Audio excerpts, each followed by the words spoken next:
আলাইকুম সুপ্রিয় ভর্তি শিক্ষার্থীরা, কেমন আছো তোমরা সবাই? আশা করি সবাই ভালো আছো। আজকে আমি তোমাদের সামনে উপস্থিত হয়েছি তোমাদের রাজশাহী বিশ্ববিদ্যালয়ের সবচেয়ে ভীতিকর সাবজেক্টটি, সেটা হচ্ছে আমাদের ইংলিশ। তো আজকে আমি ইংলিশের এই ভিডিওতে সবচেয়ে গুরুত্বপূর্ণ কিছু কোশ্চেন নিয়ে আলোচনা করবো। এই কোশ্চেনগুলো তোমাদের ভর্তি পরীক্ষার জন্য অতি প্রয়োজনীয়। তো গত ভিডিওতে আমরা পার্ট 1 থেকে পার্ট 5 পর্যন্ত আলোচনা করেছিলাম। তো সেই ভিডিওগুলোতে আমাদের কিছু বিচ্যুতি ছিল বা তোমাদের কিছু কনফিউশন ছিল। সেই কনফিউশন কোশ্চেনগুলো কিন্তু আমি এই ভিডিওতে তুলে ধরার চেষ্টা করেছি, ঠিক আছে? তো ভিডিওটি তোমাদের জন্য খুবই হেল্পফুল হবে। আমি প্রথমেই ভিডিও শুরুতে বলে দিতে চাই যে তোমার যদি ধৈর্য শক্তি এবং মনোযোগ যদি না থাকে তাহলে ভিডিওটি এখনই স্কিপ করো। তোমার এখানে ভিডিও দেখার কোনো প্রয়োজন নেই। আর তোমাদের রাজশাহী বিশ্ববিদ্যালয় হতে পারে এখান থেকে এই ভিডিওটি থেকে হতে পারে কমেন্ট পড়তে পারে। সো ভিডিওটি খুবই হেল্পফুল হবে। আমি ভিডিওর প্রথমে বলে দিতে চাই, তোমরা নোট করার এখন কোনো দরকার নেই, কারণ ভর্তি পরীক্ষার জন্য এখন নোট করতে গেলে আমাদের অনেক সময় নষ্ট হবে। সে নোট করার সময় যদি আমরা ভিডিওটি 2-1 করে দেখতে থাকি তাহলে কিন্তু আমাদের অটো মুখস্থ হয়ে যাবে, ঠিক আছে? তো এত কথা না বলে আমাদের মূল আলোচনা শুরু করি। প্রথমে দেখতে পাচ্ছি we are looking forward to blank zone, the right expression from the gap is. অর্থাৎ এখানে আমাদের গ্যাপে কি বসবে সেটা কিন্তু আমাদের বোঝানো হচ্ছে। সো আমাদের গ্যাপে কি বসবে তার আনসার করার জন্য আমাদের একটা রুলস মনে রাখা খুবই প্রয়োজন। সেটা হচ্ছে look forward to, with a view to, would you mind, worth, busy ইত্যাদির পর কী হয়? বার প্লাস আইএনজি হয়। ইত্যাদি ওয়ার্ডগুলোর পর আমাদের বার প্লাস আইএনজি হয়। সো আমাদের বার প্লাস আইএনজি কোন অপশানের মধ্যে আছে সেটাই কিন্তু আমাদের আনসারটা হয়ে যাবে। তো আমাদের এর মধ্যে দেখতে পাচ্ছি মিট ইউ, এখানে কিন্তু আমাদের বার প্লাস আইএনজি নাই, সো এটা কিন্তু হবে না। বি নাম্বার দেখতে পাচ্ছি মিটিং ইউ, এখানে কিন্তু আমাদের বার প্লাস আইএনজি আছে, সো এটাই আমাদের আনসার হতে পারে। আমরা আরগুলো দেখি। সি নাম্বার দেখতে পাচ্ছি হ্যাভ মিটিং ইউ, আমাদের কিন্তু বলা হয়েছে বার প্লাস আইএনজি, এর কথা কোনোভাবেই বলা হয়নি, সো এটা কিন্তু বাদ। এরপর আমরা ডি নাম্বার দেখতে পাচ্ছি বি মিটিং ইউ, এখানে কিন্তু বির কথা বলা হয়নি, শুধু বার প্লাস আইএনজি বলা হয়েছিল, সো এটি বাদ। তাহলে আমাদের আনসার কি হবে? এটি বি। তোমাদের রাজশাহী বিশ্ববিদ্যালয় দেখো এটা কতবার রিপিট হয়েছে কোশ্চেনটা, খুবই ইম্পর্টেন্ট কোশ্চেনটা। Blank a heavy down floor, there were more than 50,000 fan at the football games. এখানে আমাদের অ্যাপ্রোপ্রিয়েটভাবে বাংলাটা হওয়ার কথা ছিল যে প্রবল বৃষ্টিপাতের কারণে দর্শকরা সবাই ভিজে গিয়েছিল, এভাবে কিন্তু হওয়ার কথা ছিল। কিন্তু আমাদের ইংলিশ যেই সেন্টেন্সটা এখানে দিয়েছে এখানে কিন্তু সেভাবে অর্থটা আসছে না, সো এটার মধ্যে একটু বিচ্যুতি আছে। আমরা এত কিছু খেয়াল করার কোনো দরকার নেই, আমাদের অপশানের দিকে আমরা একটু খেয়াল করি। দেখো এখানে দেওয়া আছে despite, despite of, in spite with, despite with. তো আমরা একটা রুল শিখবো এই কোশ্চেনটা আনসার করার ক্ষেত্রে, সেটা হচ্ছে ইনস্পাইট অফ বা ডিসপাইট। ইনস্পাইট অফ বা ডিসপাইট এটার মানে কি? এটা হচ্ছে সত্ত্বেও। তোমাদেরকে আমি একটা কথা বলে নিতে চাই যে এই কোশ্চেনটা যদি দেখো তোমরা খুব সিম্পলি একটা আনসার করবা, সেটা হচ্ছে প্রশ্নে তোমাদের যাই থাকুক তোমরা শুধু অপশান দিকে খেয়াল করবা যে ডেসপাইট বা ইনস্পাইট অফ আছে কিনা।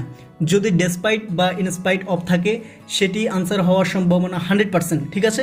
তো এখানে আমাদের অপশানে কি আছে? এখানে দেওয়া আছে ডেসপাইট, আরেকটা কি দেওয়া আছে দেখো ইনস্পাইট উইথ। ইনস্পাইট উইথ হয় না, এখানে যদি ইনস্পাইট অফ হতো, যদি অফ হতো তাহলে কিন্তু আমাদের আনসারটা হয়ে যেত, সো এটি বাদ, ঠিক আছে? এরপর সি নাম্বার দেওয়া আছে ডিসপাইট অফ। ডিসপাইট অফ কিন্তু হয় না, শুধু কিন্তু ডিসপাইট হয়, শুধু ডিসপাইট হয়, ডিসপাইট অফ হয় না, সো এটাও কিন্তু বাদ। এরপর ডিতে দেওয়া আছে ডিসপাইট উইথ। ডিসপাইট উইথ কিন্তু হয় না, ডিসপাইট শুধু ডিসপাইটে হয়, তো এটাও বাদ। তো আমাদের অপশান দেওয়া আছে শুধু ডিসপাইট, সো আমাদের আনসার কিন্তু ডিসপাইট। যদি ইনস্পাইট অফ হতো তাহলে কিন্তু আমাদের আনসারটা বি হতো, ঠিক আছে? আশা করি বুঝছো। কিপ এ লো প্রোফাইল এটার মানে কি? এটা হচ্ছে মনোযোগ না দেওয়া, এটা একটি প্রবাদ বাক্য।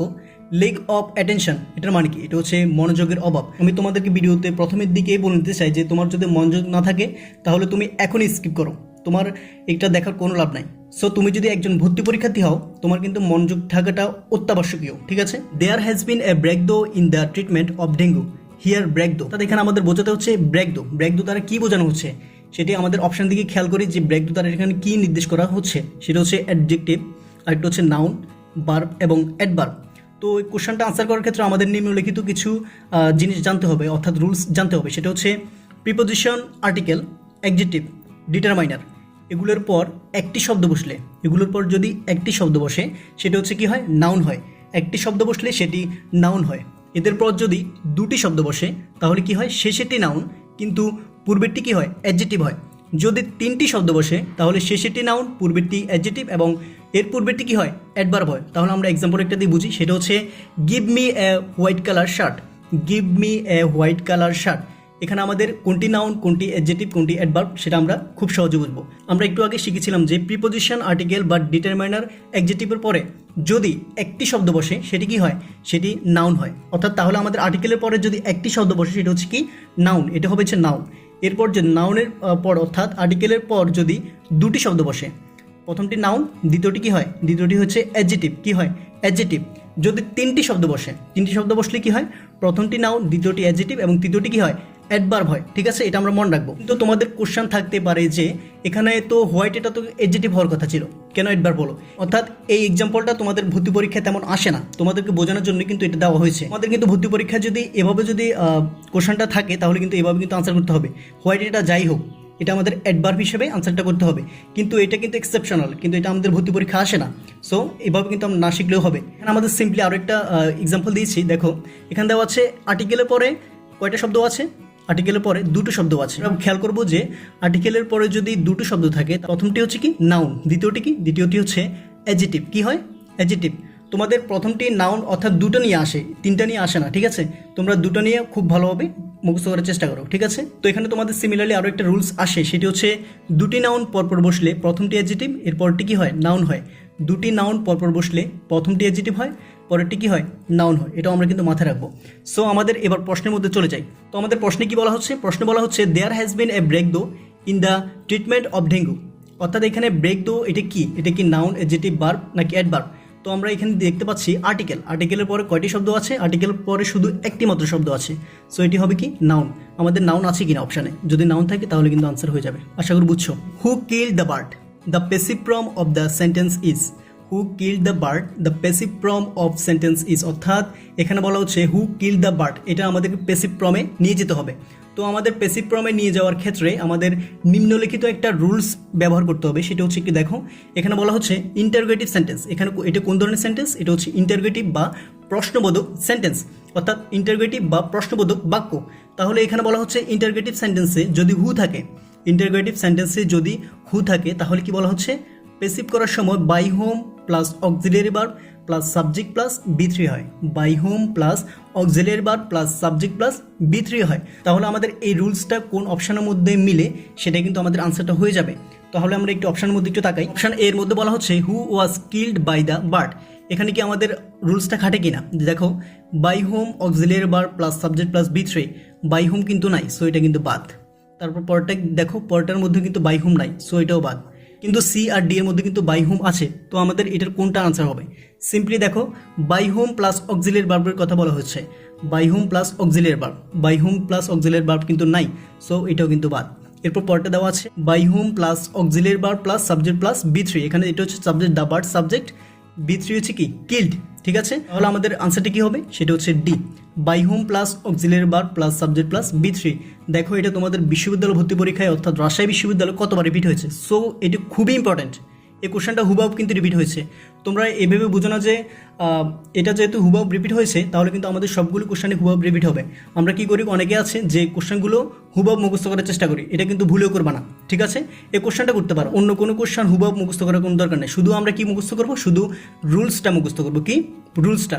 তো এই কোশ্চেনের সিমিলারলি আমাদের আরও একটা কোশ্চেন আসে প্যাসিভ ভয়েস থেকে, সেটা কি একটু দেখি। সেই কোশ্চেনটি হচ্ছে let me do the work. অর্থাৎ লেট দিয়ে তোমাদের প্যাসিভ ফর্মে একটা কোশ্চেন থাকে, এই কোশ্চেনটা কিন্তু রিপিট হয়। বলা হচ্ছে let me do the work, it's passive form, অর্থাৎ এটার প্যাসিভ ফর্মে নিয়ে যেতে হবে। তো এটা প্যাসিভ ফর্ম করার ক্ষেত্রে আমাদের একটা নিম্নলিখিত রুলস ব্যবহার করতে হবে। সেটা হচ্ছে ইম্পারেটিভ সেন্টেন্সে, ইম্পারেটিভ সেন্টেন্স কেন বলা হচ্ছে? ইম্পারেটিভ সেন্টেন্স হচ্ছে আদেশ, উপদেশ, এরকম কিছু বোঝার কি হয়? ইম্পারেটিভ সেন্টেন্স হয়। তো আমাদের ইম্পারেটিভ সেন্টেন্সে প্যাসিভ করার ক্ষেত্রে নিম্নলিখিত একটা রুলস সবসময় মনে রাখবো। সেটা কি? সেটা হচ্ছে let plus object plus B plus বি3। Let plus object plus B plus বি3 হয়। তো আমাদের এই রুলসটা কোন অপশানের মধ্যে খাটে সেটা কিন্তু আমাদের আনসারটা কিন্তু হয়ে যাবে, ঠিক আছে? তো এখানে আমাদের let plus object plus B plus বি3 কোন অপশানটার মধ্যে খাটে সেটা কি দেখো, let the work be done me, এটা কিন্তু আমরা একটু হাতে রাখি। তারপর দেখো let the work be done, এটাও একটু হাতে রাখি। Let me be done the work, এখানে কিন্তু এটার মতো হচ্ছে না। Let plus object plus B plus বি3 কিন্তু হচ্ছে না, সো এটা কিন্তু বাদ। এরপরটা দেখি late the work be done by me. Let plus object plus B plus বি3, কী হচ্ছে? বি3। এখানে দেওয়া আছে বাই মি, সো এখানে কিন্তু আমাদের সব কিছু ক্রাইটেরিয়া ফুলফিল আছে, তাহলে কিন্তু এটা আমাদের আনসার হয়ে যাবে। এরপর তোমাদের কোশ্চেন থাকতে পারে যে এ আর বি কেন হলো না? কেন হলো না একটু দেখো। Let plus object plus B plus বি3, এখানে কিন্তু তোমাদের 100% ভেজালটা লাগবে যে এটা এ কেন হলো না। তো আমরা এটা খুব সহজে মনে রাখবো, সেটা হচ্ছে আমাদের প্যাসিভ করার ক্ষেত্রে যতটা সম্ভব লাইনটাকে গুছিয়ে নিতে হবে, ঠিক আছে? যদি গোছানো থাকে লাইনটা তাহলে কিন্তু যে গোছানো লাইনটা আছে সেটা কিন্তু আমাদের আগে প্রায়োরিটি পাবে। যেমন এখানে কিন্তু সব কিছু গোছানো আকারে আছে, কিন্তু এখানে সব কিছু আছে কিন্তু বাইটা নাই, কি নাই, শুধু বাইটা নাই, তাহলে কিন্তু আমাদের আনসারটা নাই, ঠিক আছে, অর্থাৎ এটা হবে না। এরপর বি নাম্বারে দেখো, let the work be done, late the work be ডান। এখানে কি কি মিস আছে দেখো, লেট আছে, অবজেক্ট আছে, বি আছে, ডান আছে, ঠিক আছে, সব কিছু আছে কিন্তু বাই মিটা নাই, সো এটাও বাদ। আশা করি বুঝছো। তোমরা যদি এভাবে খুঁটিনাটি বিশ্লেষণ করে যদি কোশ্চেনগুলো আনসার করো, ভুল হওয়ার কোনো সম্ভাবনাই নাই। সো এভাবে যদি কোশ্চেনগুলো আনসার করতে এতদিন কীভাবে প্রিপারেশন নিচ্ছ আমি জানি না, যদি এভাবে যদি নিয়ে থাকো তাহলে ইনশাল্লাহ তুমি চান্স পাবেই, ঠিক আছে। If I were you I blank for the just cause, choose the correct verb. অর্থাৎ এখানে আমাদের বলা হচ্ছে ইফ আই ওয়ার ইউ, আমি যদি তোমার মতো হতাম, এখানে একটা ব্লাঙ্ক দেওয়া আছে, বলা হচ্ছে যে এটি কিসের সাথে সাংঘর্ষিকপূর্ণ। তাহলে আমাদের একটু অপশনের মধ্যে তাকাই যে এটি কী নির্দেশ করছে। এখানে বলা হচ্ছে should fight, would fight, will fight, must fight. তোমাদের সবসময় একটা জিনিস মাথায় রাখবা, সেটা হচ্ছে প্রশ্নে যদি ইফ থাকে, ইফ থাকলেই সেটা আমরা মনে করব কি কন্ডিশনাল সেন্টেন্স। আমাদের কোশ্চেন থাকতে পারে যে ইফ থাকলে কি কন্ডিশনাল সেন্টেন্স হবে, তো আমি বলবো যে ইফ থাকলে সবসময় কন্ডিশনাল সেন্টেন্স নাও হতে পারে, অর্থাৎ এটা হওয়ার সম্ভাবনা 80%। কোন টেন্সে আছে এটা হচ্ছে ফার্স্ট ইনডিফিনিট টেন্সে আছে। কোন টেন্স? ফার্স্ট ইনডিফিনিট টেন্সে আছে, ঠিক আছে। আমাদের প্রশ্নের প্রথম অংশে আছে যে ইফ প্লাস ফার্স্ট ইনডিফিনিট, তাহলে আমাদের পর অংশে কি নিতে হবে, এটা আমাদের কোন রুলসে পড়েছিলাম, সেটা হচ্ছে আমাদের সেকেন্ড কন্ডিশনাল রুলসে কিন্তু আমরা এটা পড়েছিলাম, সেটা হচ্ছে ই প্লাস ফার্স্ট ইনডিফিনিট। এটা কিন্তু আমাদের ই প্লাস ফার্স্ট ইনডিফিনিটে আছে, তাহলে কিন্তু এটা আমাদের কন্ডিশনাল সেন্টেন্সের মধ্যে কিন্তু পড়ে গেছে। তাহলে কিন্তু আমাদের প্রথম পার্টটা তো পেয়ে গেলাম, এবার আমরা খুঁজবো হচ্ছে আমাদের সেকেন্ড পার্টটা। সেকেন্ড পার্টের মধ্যে অবশ্যই থাকতে হবে হচ্ছে subject plus would plus V one, subject plus would plus V one. If plus first indefinite হলে, অর্থাৎ ই প্লাস ফার্স্ট ইনডিফিনিট হলে subject plus would plus V one হতেই হবে, ঠিক আছে। তো আমাদের প্রথমে খুঁজতে হবে হচ্ছে সাবজেক্ট কিন্তু দেওয়া আছে। এবার আমাদের খুঁজতে হবে would plus V one, would plus V one যেই অপশনের মধ্যে আছে সেটাই কিন্তু আমাদের আনসার। হলে আমাদের উড প্লাস ভি1 কোনটার মধ্যে আছে, এটা হচ্ছে সি। আশা করি বুঝছো। আমাদের বিশ্ববিদ্যালয় ভর্তি পরীক্ষায় সবচেয়ে বেশি কোশ্চেন রিপিট করে সেকেন্ড কন্ডিশনাল এবং থার্ড কন্ডিশনাল। তোমাদের ফার্স্ট কন্ডিশনাল থেকে এত বেশি কোশ্চেন হয় না, তাও পড়ে রাখা উচিত, ঠিক আছে। তোমরা আবার এখানে কোশ্চেনটা মুখস্থ করার চেষ্টা করবা, কোশ্চেনটা ভুলে মুখস্থ করবা না, ঠিক আছে। শুধু রুলসটা মুখস্থ করো, if plus first indefinite, subject plus would plus V one. তো আমরা এখন যদি সেকেন্ড কন্ডিশনালটা মুখস্থ হয়, তাহলে আমরা থার্ড কন্ডিশনালটা একটু দেখি, ঠিক আছে। তো তোমাদের সুবিধার্থে আমি থার্ড কন্ডিশনাল একটাও অ্যাড করছি এখানে, এটা যাতে তোমরা ভুল না করো, ঠিক আছে। তো এখানে বলা হচ্ছে if you had started harder you blank in the admission test. অর্থাৎ এখানে বলা হচ্ছে তুমি যদি কঠোর পরিশ্রম করে পড়াশোনা করতে, ইউ ব্লাঙ্ক, অর্থাৎ এখানে আমাদের ব্লাঙ্কে কি বোঝানো হচ্ছে, অর্থাৎ কি বসবে সেটা কিন্তু নির্দেশ করছে। তোমাদের এই কোশ্চেনটা আনসার করার ক্ষেত্রে সবসময় রুলসটা মাথায় রাখতে হবে, সেটা হচ্ছে থার্ড কন্ডিশনাল ক্ষেত্রে প্রথম অংশে যদি ই প্লাস ফার্স্ট পারফেক্ট হয়, তাহলে আমাদের সেকেন্ড অংশে কি হবে, সেটা হচ্ছে subject plus would have plus বি3 হয়।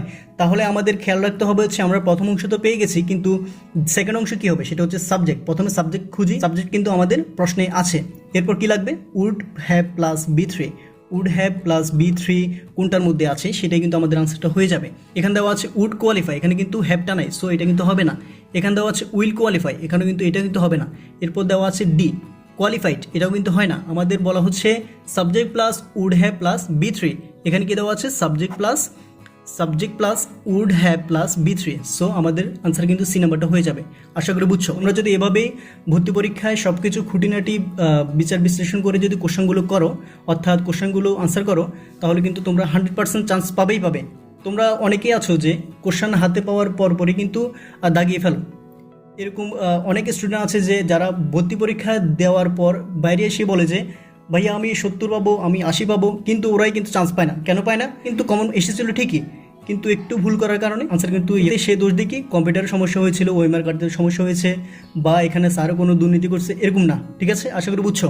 হি had many acquaintances but few really close friend. অর্থাৎ এখানে আমাদের বলা হচ্ছে হি হ্যাড মেনি অ্যাকোয়েন্টেন্সেস, অর্থাৎ তার বিশাল পরিচিতি ছিল, বাট কিন্তু ফিউ রিয়েলি ক্লোজ ফ্রেন্ড, অর্থাৎ তার অল্প কিছু ছিল ঘনিষ্ঠ বন্ধু।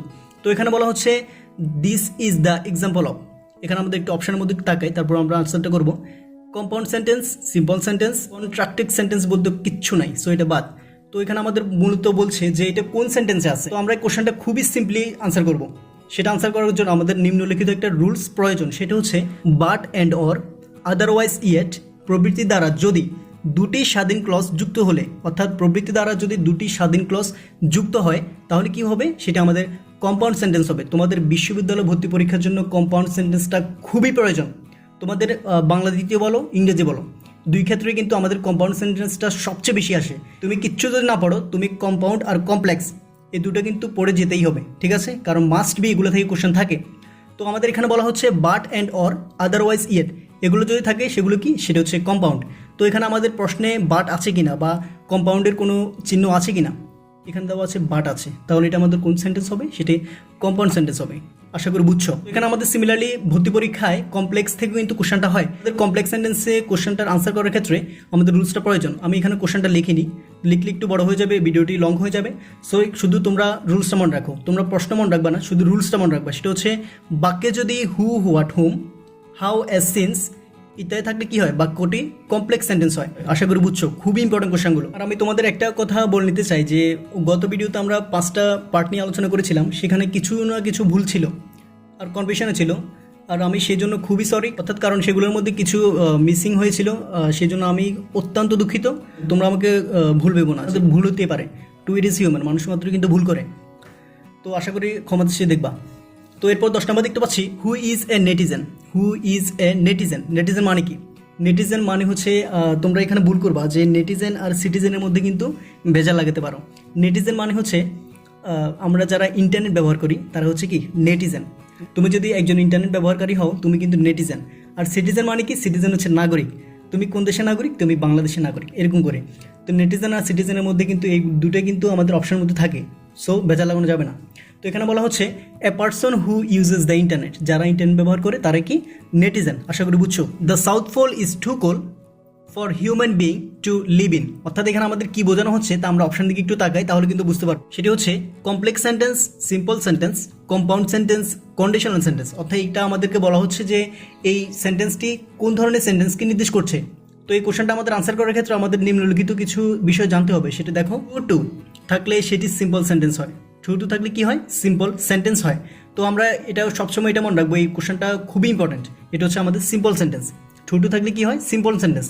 এই কোশ্চেনটা সিমিলার আমাদের ভর্তি পরীক্ষায় আরও একটা কোশ্চেন বারবার রিপিট হয়, সেটা হচ্ছে টু এই রুলসটা। এই রুলসটা কীভাবে রিপিট হয় আমি বলছি। সেটা হচ্ছে দেখো, আমাদের প্রশ্নে দেওয়া থাকবে হচ্ছে, প্রথমে দেওয়া থাকবে, ধরো টু দেওয়া আছে, টু দেওয়া থাকলে পরবর্তীতে অংশে কিন্তু টু এটা থাকবে না। টু থাকলে এটা 100% টু এটা বসিয়ে দিবা। যদি এখানে আমাদের শুধু টু আছে কিন্তু টুটা নাই, অপশানে কিন্তু টু আছে, তাহলে কী করবো আমরা? তাহলে কিন্তু আমাদের টুটা কিন্তু আনসারটা হয়ে যাবে। এবার কিন্তু আমাদের কোশ্চেনটা আসবে। মানে তোমরা এটা মনে রাখো যে টু এই রুলসটা মনে রাখবা, টু, ঠিক আছে? আশা করি বুঝছো। Would you please slow down a bit, I can not blank you. অর্থাৎ এই কোশ্চেনটা তোমরা পার্ট 5 ছিল। এই কোশ্চেনটা তোমরা অনেকেই বলছো যে এটার মধ্যে একটু প্রবলেম আছে। এটার মধ্যে কি প্রবলেম একটু দেখছি। তো এখানে বলা হচ্ছে the right expression is the gap is, অর্থাৎ এখানে আমাদের গ্যাপে কোন শব্দটা বসবে।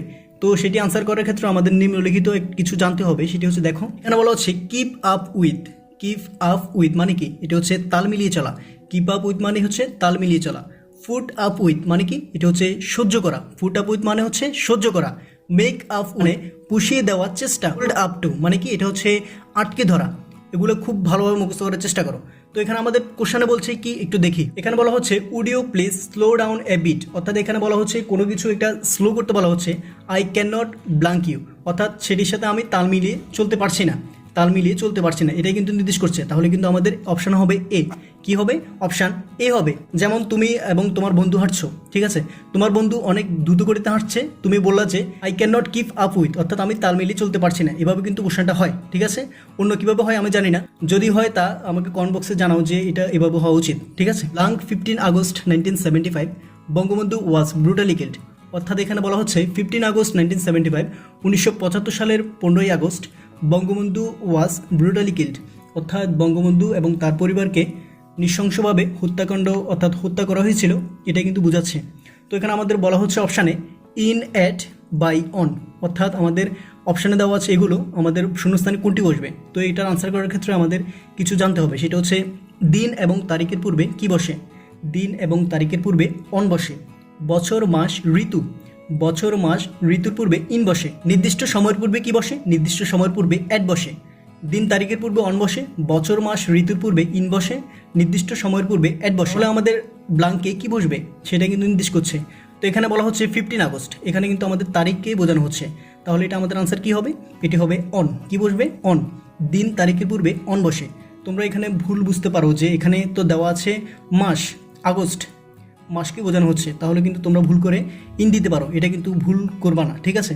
আশা করি বুঝছো এটা। I know him correct complex sentence of this sentence. এই কোশ্চেনটা তোমাদের আগের ভিডিওতে কনভেনশন বলে মনে হচ্ছিল, তাই আমি এখানে দিলাম যে এটার কনভেনশনটা আমি একটু দূর করে দিই। যেমন এখানে কি বলা হচ্ছে দেখো, এখানে বলা হচ্ছে আই নো হিম। তো এটার কমপ্লেক্স সেন্টেন্সটা কি আমাদের 4টা অপশন থেকে খুঁজে বের করতে হবে। এখানে আমাদের সব কিছুই কিন্তু সিমিলার, কোনটা অপশন হবে কিন্তু আমরা বুঝছি না। তো এখানে আমাদের রুলসটা একটা খেয়াল করতে হবে, যেমন who, which, that, what, even, however, if, till, though ইত্যাদি থাকলে কি হয়? কমপ্লেক্স সেন্টেন্স হয়। কিন্তু এখানে আমাদের হু আছে অপশানে, কিন্তু সবগুলোর মধ্যে কিন্তু হু আছে, তাহলে কিন্তু আমাদের কমপ্লেক্স সেন্টেন্স কোনটা হবে এটা কিন্তু বুঝছি না, ঠিক আছে? তো আমরা এই কোশ্চেনটা আনসার করার ক্ষেত্রে একটা জিনিস খেয়াল করবো, সেটা হচ্ছে হু এর পরে যদি অক্সিলিয়ারি ভার্ব থাকে, হু এর পরে যদি অক্সিলিয়ারি ভার্ব থাকে তাহলে সেটি কি হবে? সেটি হচ্ছে ইন্টারগেটিভ সেন্টেন্স হয়, সেটি ইন্টারগেটিভ সেন্টেন্স হয়। তো ইন্টারগেটিভ সেন্টেন্স কি আমরা তো জানি, ইন্টারগেটিভ মানে হচ্ছে প্রশ্নবোধক বাক্য, অর্থাৎ হু এর পরে যদি অক্সিলিয়ারি ভার্ব থাকে সেটা হচ্ছে প্রশ্নবোধক বাক্য হয়ে যাবে। খুবই ইম্পর্টেন্ট, আর এটার মধ্যে তোমরা ভুল করবা।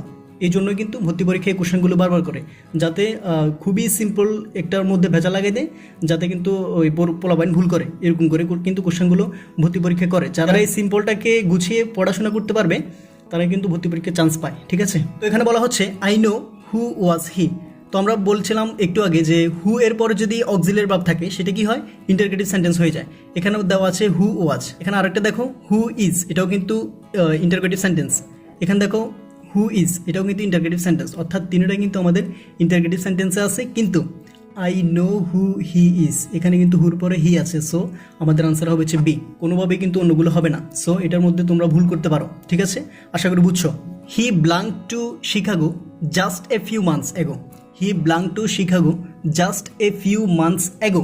তো এখানে কোশ্চেনটা আনসার করার ক্ষেত্রে আমাদের নিম্নলিখিত একটা রুলসের দিকে আগে একটু দেখি। সেটা হচ্ছে দেখো, বাক্যে যদি এ ফিউ ডেজ বা মান্থস এগো, সেভারেল ইয়ার্স এগো থাকলে ইত্যাদি কি হয়? বাক্যটি ফার্স্ট ইনডিফিনিট টেন্স হয়, বাক্যটি ফার্স্ট ইনডিফিনিট টেন্সে হয়। তো এই কোশ্চেনটা আনসার করার ক্ষেত্রে আমাদের কোশ্চেন দিকে একটু তাকাই। এখানে বলা হচ্ছে জাস্ট এ ফিউ মান্থস এগো, এ ফিউ ডেজ বা মান্থস এগো, এটা কিন্তু আছে। তাহলে আমরা কি করব? এটা হলে আমাদের ইনডিফিনিট টেন্সে হবে, অর্থাৎ ফার্স্ট ইনডিফিনিট টেন্স হয়। তো তোমাদের ফার্স্ট ইনডিফিনিট টেন্স কি সেটা আগে জানা উচিত। ফার্স্ট ইনডিফিনিট টেন্স হচ্ছে, অর্থাৎ ধরো আই ইট রাইস, এটার ফার্স্টে যাবে হচ্ছে কি ইনডিফিনিট হলে আই এট রাইস, ঠিক আছে? তো এখানে বলা হচ্ছে মুভড, কি মুভড, এখানে কিন্তু আমাদের ফার্স্ট ইনডিফিনিট টেন্সই কিন্তু আছে। তোমরা অনেকেই কোশ্চেন করেছো যে ভাই এখানে বিটা হলো না কেন? বি কিন্তু হেড মুভ, কিন্তু সবাই কিন্তু বলছো যে বিটা হওয়ার কথা, এটা এখানে দেওয়া আছে হেড মুভ। এটা কীভাবে হয় আমি জানি না, আমার নিয়মে এটা কিন্তু মুভটা হয়। যদি অন্য কোনো নিয়ম থাকে তা একটু কমেন্ট বক্সে জানালে খুবই উপকৃত হতাম, ঠিক আছে? যতই পড়িবে ততই জানিবে, এর ইংরেজিতে কী হবে? তো আমি এটি পার্ট 3-তে আলোচনা করেছিলাম, কেন আমি একটু ভুল করে পেয়েছিলাম, সেজন্য আমি খুবই সরি। সেখানে আমি ডি দিয়েছিলাম, এটা কিন্তু হবে না। সো এটা কিন্তু আমাদের একটা প্রবাদ বাক্য, চিরন্তন সত্য একটা বাক্য। সেটা হচ্ছে the more you read the more you know, the more you read the more you know, এটাই কিন্তু আমাদের আনসারটা হয়ে যাবে। তোমরা ভুল করে এটা কিন্তু দিবা না আবার, ঠিক আছে? আমাদের আনসার কিন্তু B, the more you read the more you know, যতই পড়িবে ততই জানিবে, ঠিক আছে? My uncle live in blank USA. তো এখানে আমাদের বলা হচ্ছে যে আমাদের ব্লাঙ্কে বা শূন্যস্থানে কি বসবে সেটা আনসার করার জন্য আমাদের নিম্নলিখিত কিছু তথ্য জানতে হবে। সেটা দেখো, সাধারণত দেশের নামের পূর্বে আর্টিকেল বসে না। সাধারণত দেশের নামের পূর্বে কি বসে না? আর্টিকেল বসে না। কিন্তু অর্থপূর্ণ ভৌগোলিক স্থান যেমন বাংলাদেশ, ইন্ডিয়া, অর্থাৎ যেই দেশই হোক না কেন, ইউএসএ যাই হোক, ইত্যাদির পূর্বে কি বসে? ইত্যাদির পূর্বে দি বসে, ইত্যাদির পর দি বসে। তাহলে আমাদের এখানে বলা হচ্ছে USA, my uncle live in USA, আমার আঙ্কেল অর্থাৎ আমার চাচা ইউএসএতে বসবাস করে। তাহলে এটার ইউএসএর আগে আমাদের বসবে হচ্ছে দি, কি বসবে? দি বসে। আমরা কিন্তু ভুল করে ক্রস দিব না, ঠিক আছে? এটার আনসার হবে দি। আশা করি বুঝছো। Oxygen and hydrogen blank water, oxygen and hydrogen blank water, তোমরা কিন্তু এই কোশ্চেনের মধ্যে ভুল করো, অর্থাৎ এখানে তোমাদের ভেজাল লাগবে এটা 100%, ঠিক আছে? দ্য মিসিং আইটেম ইজ, অর্থাৎ এখানে অপশনের মধ্যে যা মিসিং হয়েছে তা উঠানোর জন্য বলা হচ্ছে। কোশ্চেনটা আনসার করার ক্ষেত্রে আমাদের ওয়ার্ডগুলোর মিনিং জানতে হবে। যেমন কম্পোস্ট অফ, কম্পোজড অফ মানে কি, এটা হচ্ছে গঠিত হওয়া। আর যদি বলে কম্পোজ মানে কি, এটা হচ্ছে কি গঠিত হওয়া। দুটাই কিন্তু সেম। তোমরা এটার মধ্যে 100% ভেজাল লাগাবা, এমনিতেও ভেজাল লাগাইছো আমি জানি। এটা হচ্ছে oxygen and hydrogen composed of, অর্থাৎ কম্পোজড অফ মানে হচ্ছে গঠিত হওয়া। এটা কিন্তু অ্যাপ্রোপ্রিয়েটলি আনসারটা হয়, ঠিক আছে। তোমরা অনেকে বলছো যে এটার মধ্যে কম্পোজ হলো না কেন। কম্পোজ হচ্ছে না কারণ একটু তোমাদের একটা উদাহরণ দিই, দেখো। যদি বলা হতো ওয়াটার ইজ, অর্থাৎ পানিকে ভাঙলে water is compose of oxygen and hydrogen, তাহলে কিন্তু আমাদের ডিটা হতো বা এটা হতো, ঠিক আছে। যেহেতু আমাদের বলা হচ্ছে অক্সিজেন এবং হাইড্রোজেন মিলে হয় কি পানি, সেহেতু আমরা দাগাবো হচ্ছে কি কম্পোজড অফ। যদি বলা হতো পানিকে ভাঙলে কি হয়, অক্সিজেন এবং হাইড্রোজেন পাওয়া যায়, তাহলে আমরা দিতাম হচ্ছে কম্পোজ হতো বা ইজ কম্পোজড অফ হতো, ঠিক আছে। ইজ কম্পোজ অফ হতো, তাহলে কিন্তু আমাদের কোশ্চেনটা হতো। আশা করি বুঝছো। যে এরপরও যদি কোনো কনফিউশন থাকে তাহলে আমাকে একটু কমেন্ট বক্সে জানাও যে ভাইয়া তাও একটু কনফিউশন আছে, আর একটু বুঝিয়ে দেন, ঠিক আছে। আশা করি বুঝছো। আর যদি আমার ভুল হয়ে থাকে আমি খুবই sorry. The Bangla translation of I have come on time, I have come on time, এখানে বলা হচ্ছে I have come on time, এর বাংলা ট্রান্সলেশনটা কি তা জানতে চাচ্ছি। তো এই কোশ্চেনটা আনসার করার ক্ষেত্রে আমাদের কিছু দুটো ওয়ার্ড মনে রাখতে হবে। সেটা হচ্ছে অন টাইম। অন টাইম মানে কি, অন টাইম হচ্ছে সঠিক সময়ে। আর যদি বলে ইন টাইম, ইন টাইম মানে কি, এটা হচ্ছে আমাদের সময়ের একটু আগে। ইন টাইম হচ্ছে সময়ের একটু আগে। তো এখানে আমাদের প্রশ্নে বলা হচ্ছে অন টাইম, অন টাইম কিন্তু দেওয়া আছে, তাহলে আমরা কোশ্চেনের মধ্যে খুঁজবো যে সঠিক সময়ে কোনটা, সেটা কিন্তু আমাদের জানতে হবে। সঠিক সময় কোনটা আছে, সঠিক সময় আছে ডিতে। সো আমাদের আনসার হবে ডি। তোমরা কিন্তু ভুল করতে পারো, অর্থাৎ তোমরা অনেকে ভুল করেছো যে এটার মধ্যে ইন টাইম কেন হলো না, এই কারণে কিন্তু ইন টাইমটা হলো না। সো অন টাইমটাই কিন্তু আমাদের আনসার, ঠিক আছে। ইট মাইস্টারি হোয়ার হি ওয়ার্ক, অর্থাৎ এখানে বলা হচ্ছে সে কোথায় কাজ করে। এখনও সবার কাছে রহস্য এই অ্যাপ্রোপ্রিয়েট বাংলাটা কিন্তু এভাবে কিন্তু আসতে পারে, ঠিক আছে। দ্য আন্ডারলাইন ক্লজ ইজ, অর্থাৎ এই ক্লজটার কি হবে, অর্থাৎ এটা কোন ধরনের ক্লজ তা নির্দেশ করতে বলা হচ্ছে, ঠিক আছে।